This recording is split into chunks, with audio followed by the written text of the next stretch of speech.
Hola amigos, bienvenidos a la segunda parte de esta charla Masada, el último refugio de la rebelión judía contra Roma. Esta fue una actividad que hicimos con el Museo Interactivo Judío de Chile el pasado martes 22 de septiembre. Lo que están viendo ustedes ahora es una adaptación especial para YouTube separada en tres partes. Si no han visto la primera parte, los invito a seguir este link acá arriba y posteriormente pueden continuar con este video que les recuerdo es la segunda parte, es la continuación del video anterior.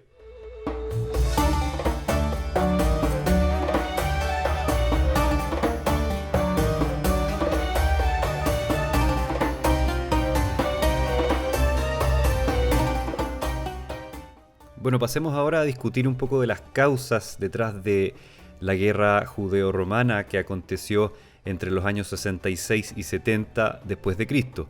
A los romanos los reconocemos bien, pero ¿quiénes son estos judíos que están al otro lado de la contienda? Para esto es fundamental que entendamos algunas diferencias de terminología. En el idioma castellano tenemos una sola palabra que es judío para referirnos a un estilo de vida, una religión, y para referirnos en la época antigua a las personas que simplemente vivían en la tierra de Judea, independiente de si practicaban el judaísmo, la forma de vida del judaísmo o no. Eso lo heredamos de los otros tres idiomas que en tiempos antiguos se referían a los judíos y que tampoco hacen esta diferencia.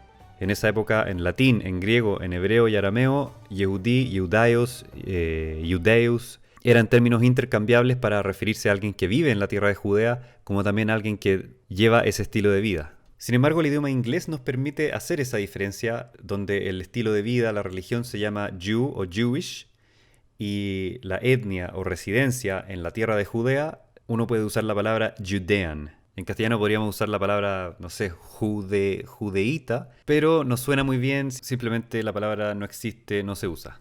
Entonces, con el diagrama que voy a mostrarles a continuación, espero poder transmitirles la verdadera complejidad de este asunto, la gran diversidad de lo que significa la palabra judío en esa época, y para que vean que esta no es una guerra que los romanos deciden montar en contra de todos los judíos, ¿cierto? Es muy fácil caer en equivocaciones, en sesgos, pensando de que los romanos querían destruir a los judíos porque son antisemitas o algo así, lo cual es totalmente falso y anacrónico. Vamos viendo entonces quiénes son los enemigos de los romanos en esta contienda. El mundo judío del siglo I se divide de la siguiente manera. Tenemos primero que nada los judíos, Jews, de Judea, ¿cierto? Aquellos que viven según las normas de la Torá, aquellos que viven con ese estilo de vida tan especial que es específicamente judío y que viven en Judea.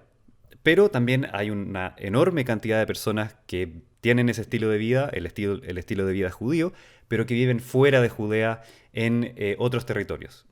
Se llaman los judíos de la diáspora, pero ellos en inglés no serían Judeans, son solo Jews. ¿Se fijan? Los principales lugares donde estos judíos son residentes están en Egipto, Babilonia, Roma y en lugares de Siria como principalmente la ciudad de Antioquía.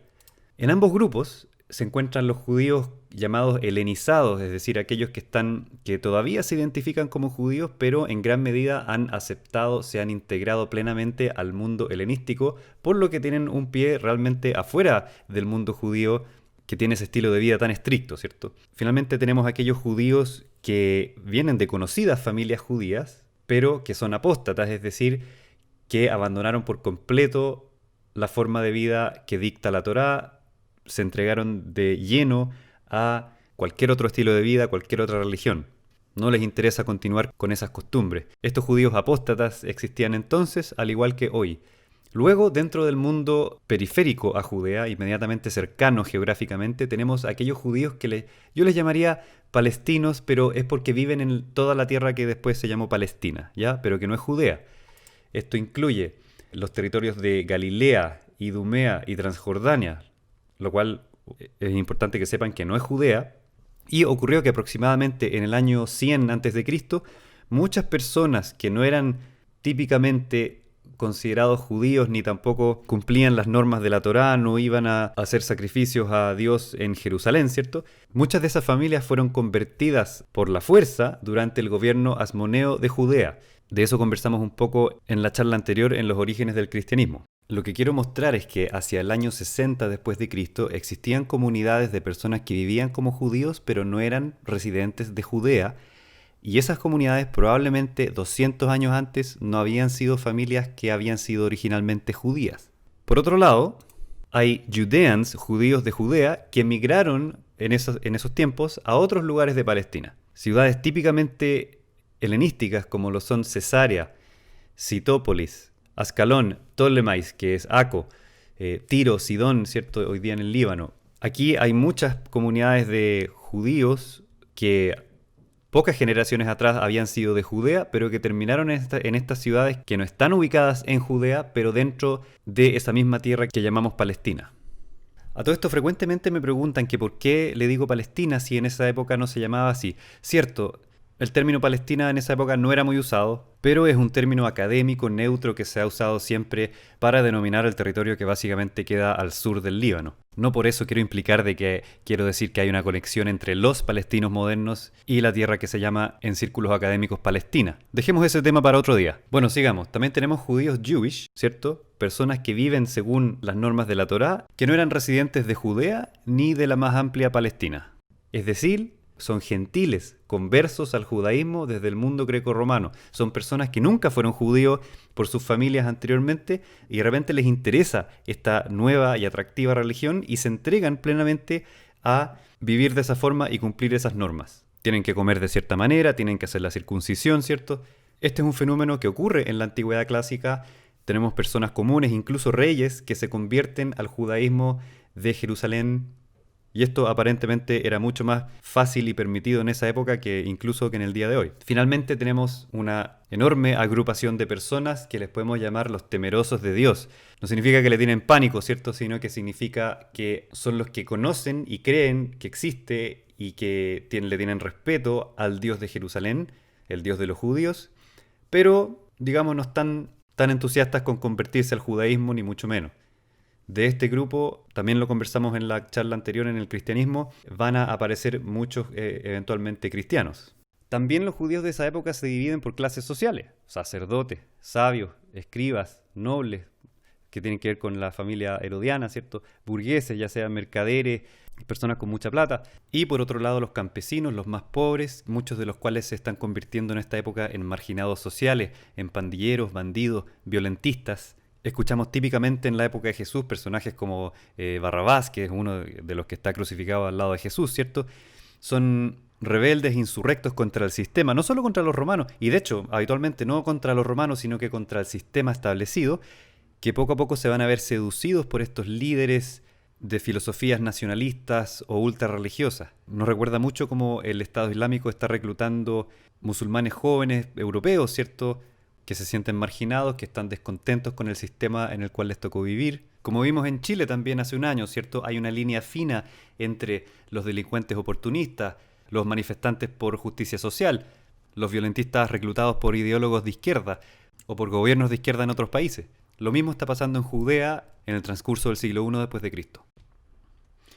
Ahora los ideólogos, los filósofos, habitualmente pertenecen a las clases de élite, ¿cierto? Son personajes bien letrados, típicamente no pertenecen al campesinado poco educado. Pero esa es otra manera de dividir la sociedad judía de esa época, que es según su filosofía, ¿cierto? Todos estos violentistas, rebeldes que les mencionaba, van a adherir a la filosofía que Flavio Josefo llama la cuarta filosofía, que son una suerte de fundamentalistas religiosos con ideas de independencia nacional.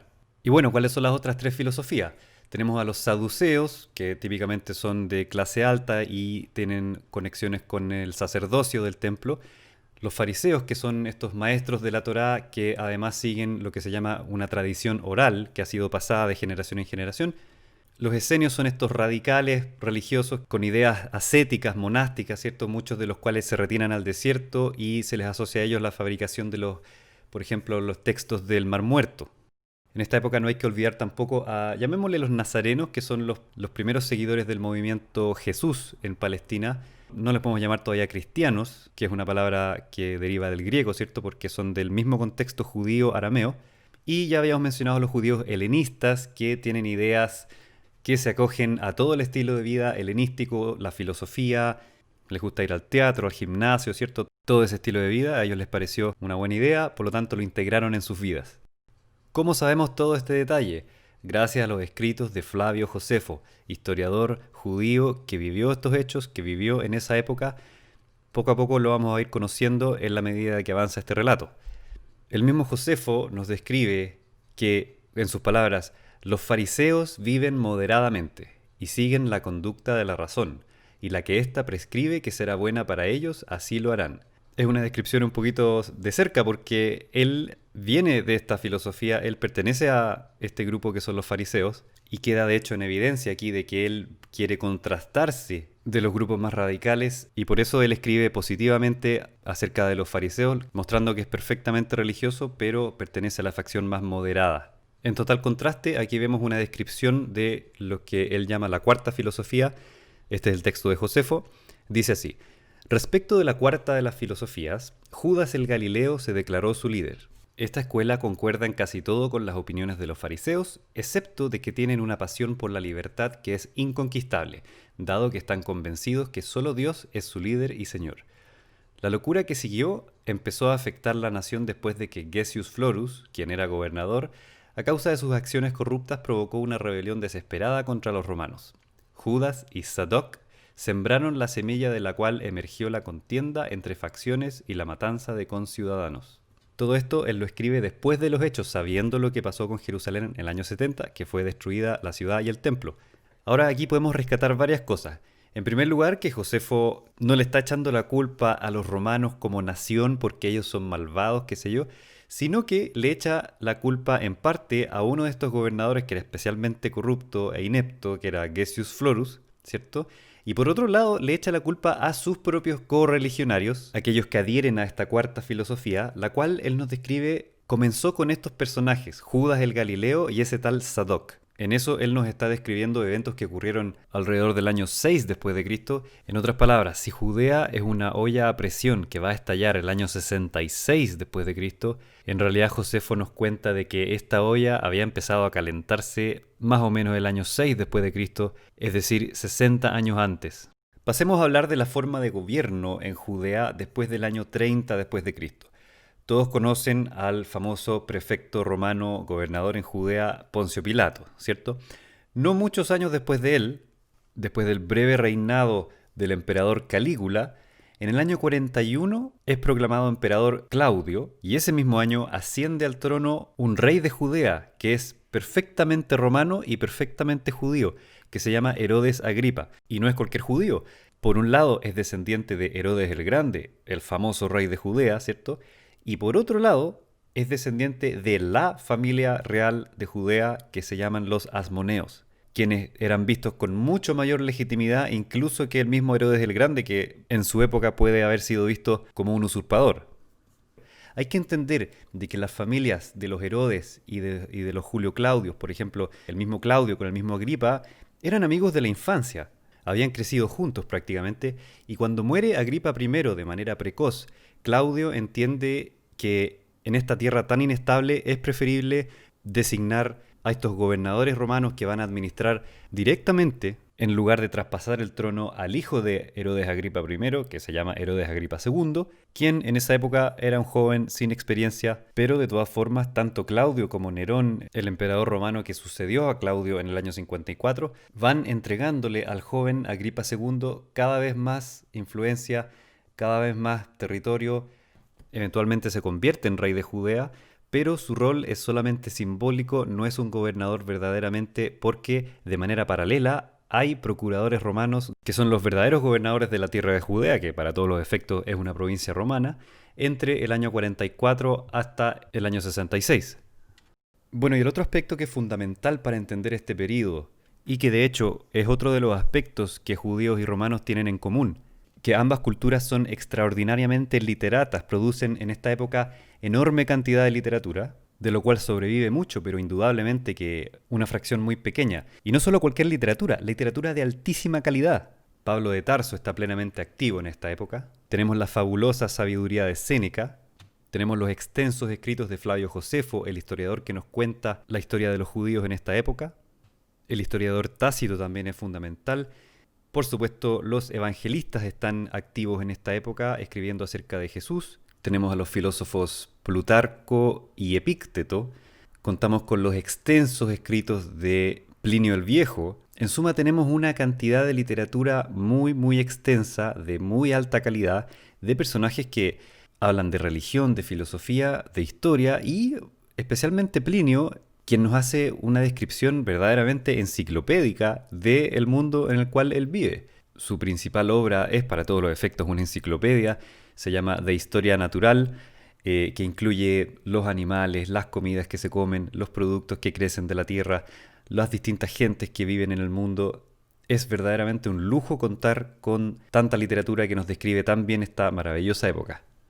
Por ejemplo, acompáñenme a leer cómo es que Plinio describe a los esenios, esta secta de los judíos que ya vimos que fue descrita por Josefo, pero él tiene su propio testimonio, hace su propio análisis de estos misteriosos esenios, sin ser él un testigo de los hechos como lo fue Josefo, ¿cierto? Él es simplemente, probablemente viajó en alguna ocasión o tan famosos eran los esenios en el mundo romano, tan particulares que eran, por decirlo, universalmente conocidos. Dice así: en el lado oeste del Mar Muerto, pero lejos de las fétidas exhalaciones de la costa, se refiere al olor asulfurado, ¿cierto?, que viene del Mar Muerto, está la tribu solitaria de los esenios, la cual es notable mucho más que todas las otras tribus de todo el mundo, dado de que no tiene mujeres y ha renunciado a todo deseo sexual.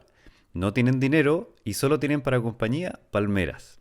Día tras día llegan refugiados y son reclutados por estas personas cansadas de la vida y han sido llevados por, digamos, la ola de la fortuna para adoptar sus costumbres. Así es que durante miles de edades, lo cual es increíble de relatar, una raza en la cual nadie nace vive para siempre. Tal es su atracción sobre otros hombres que están cansados de la vida. Debajo de los esenios estaba antes el pueblo de En-Gedi. Él está escribiendo después de la guerra, por lo tanto En-Gedi fue destruida en el transcurso de la guerra. Segunda solo a Jerusalén en la fertilidad de su tierra y en sus plantaciones de palmeras. Pero ahora, al igual que Jerusalén, es un montón de cenizas. Luego, después de esto, viene Masada, dice él. Un fuerte sobre una roca, no lejos del Mar Muerto. Esta es la frontera de Judea, dice.